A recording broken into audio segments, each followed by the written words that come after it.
many ministries come together, we learn what the needs are, and we support one another.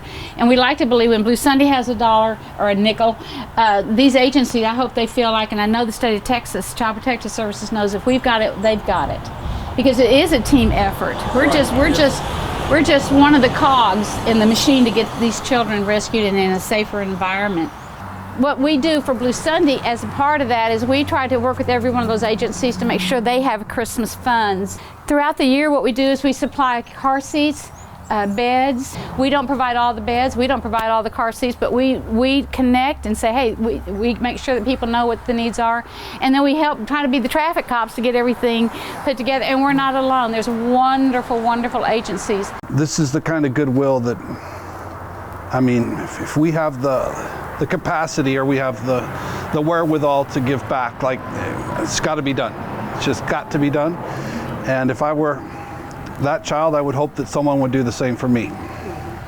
One thing about all this is we always talk about it's not about us. You know, we're blessed to be a part of this community, not just from people servicing cars or buying cars from us.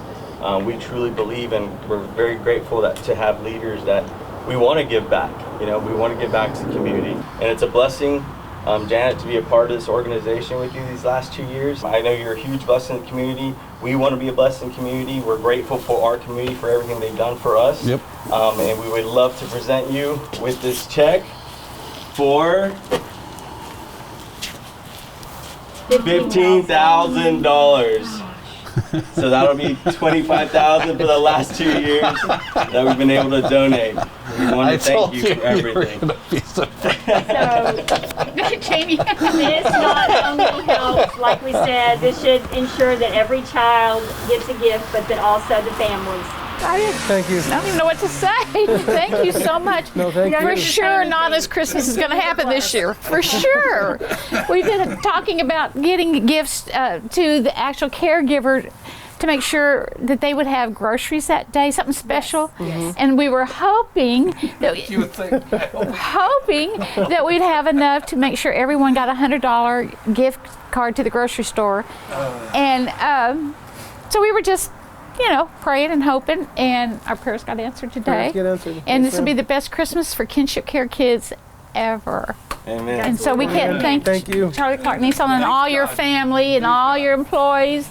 Amazing. And Nana would be proud of you. But I'm very glad to be involved. I'm very proud to be involved. Steve is, Adam is, Shirley is, we all are, whole company.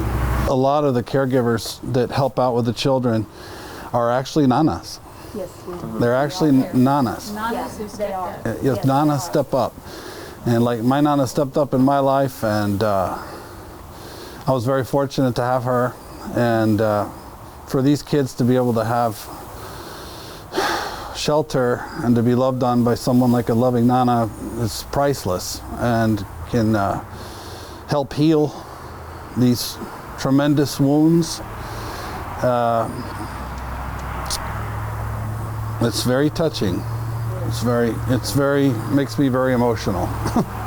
And so we need more help. So now we have the Care Cottage next door, which is really a separate ministry. They honestly, they had 22 kids that needed a place the other day. What that little Care Cottage does, anyone can do if they have space. Anybody can do it, because all you're going to do is open up a little part of your building that's not being used. Make sure it's got a bath and got a shower and some beds. And then caseworkers from Child Protective Services will go there and stay for one night, one afternoon, maybe up to a week, maybe 2 weeks with a child. And that's all you have to do is just make sure it's clean. It's the simplest, easy to do ministry for abused kids that I can think of if you've got the space and it's sitting empty. And none of us could do it without people like Charlie Clark and Charlie Clark Nissan's people. Ora!